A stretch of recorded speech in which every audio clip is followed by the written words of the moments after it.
7. Sistem terdiri atas dua balok seperti pada gambar. Koefisien gesekan antara kedua balok μs dan lantai licin. Besar gaya F yang harus diberikan pada balok M supaya tidak turun ke bawah sebesar. Oke.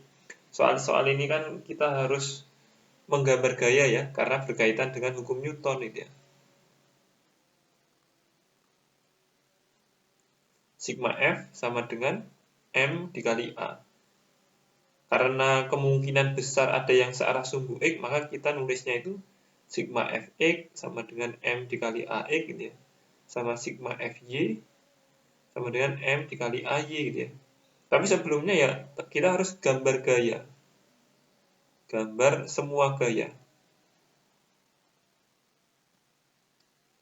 Kita gambar ya. Ini kan massa kecil itu punya berat, berarti ini punya W. Kemudian kalau dia punya berat arahnya ke bawah, kemungkinan besar kan dia geraknya ke bawah ya, maka gaya gesek arahnya kan berlawanan. Ke arah sana ini F gesek. Kemudian dia juga bersentuhan dengan benda balok besar yang bermassa M besar, berarti ini punya gaya normal nih, ke sana. Gaya normal itu disebut ini juga gaya kontak nanti. Karena N yang saya gambarkan ini adalah gaya normal yang diberikan M besar kepada M kecil arahnya ke sana. Nanti juga ada gaya normal juga yang diterima oleh balok besar. Ya. Ini katakanlah ini N aksen itu ya. Ini gaya normal yang diterima oleh M besar dari N kecil.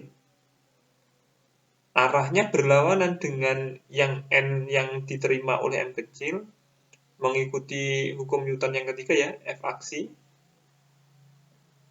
sama dengan min F reaksi gitu ya. Jadi N dan N aksen itu sama besar tapi arahnya berlawanan. Kalau N ini bekerja pada M kecil, kalau N aksen itu bekerja pada M besar gitu ya.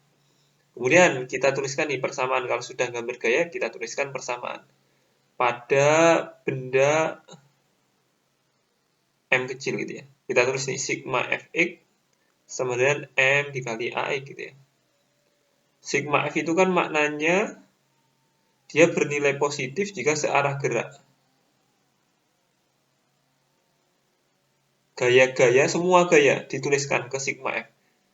Kalau searah gerak, kasih tanda positif. Bernilai negatif kalau berlawanan arah gerak. Contoh ini, F ke arah sana ya, ke arah kanan. Berarti ini nilainya positif karena searah gerak. Kemudian N-nya kan berlawanan ya, ini berarti min N sama dengan M dikali AX. Untuk mencari F berarti kita harus menemukan N nih. N-nya harus dicari dulu ya. Kemudian AX-nya juga harus dicari nih. Dicari. N itu juga ada di gaya gesek ya. Ini ada di gaya gesek juga. F gesek. Makanya kita mengolah F gesek ini kan ke arah sumbu Y ya. Makanya kita juga mengolah yang sigma Fy.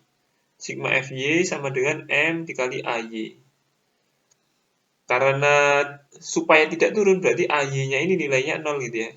Berarti yang searah sumbu Y, W dan F gesek. Ini tulisnya W min F gesek sama dengan 0. Karena AY-nya tadi 0. Benda tidak turun. Maka bisa kita tulis nih, W-nya ini W-nya M kecil ya. Berarti M kali G sama dengan mu dikali N gitu. Karena F gesek itu kan persamaannya mu dikali N. Ini koefisien gesekan.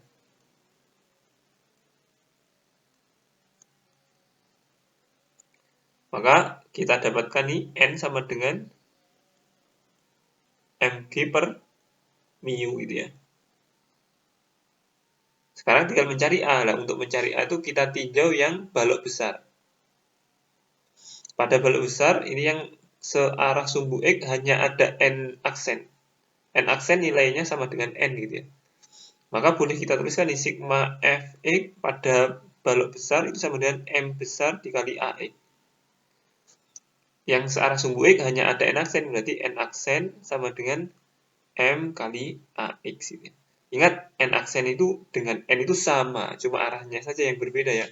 Maka ini n-nya sudah ada, kemudian ini AX-nya kalau kita olah kan begini ya, AX sama dengan N per M gitu ya. Nanti N-nya dimasukin ini, jadi F-nya dapat, kita terus dulu nih, yang persamaan satu nih.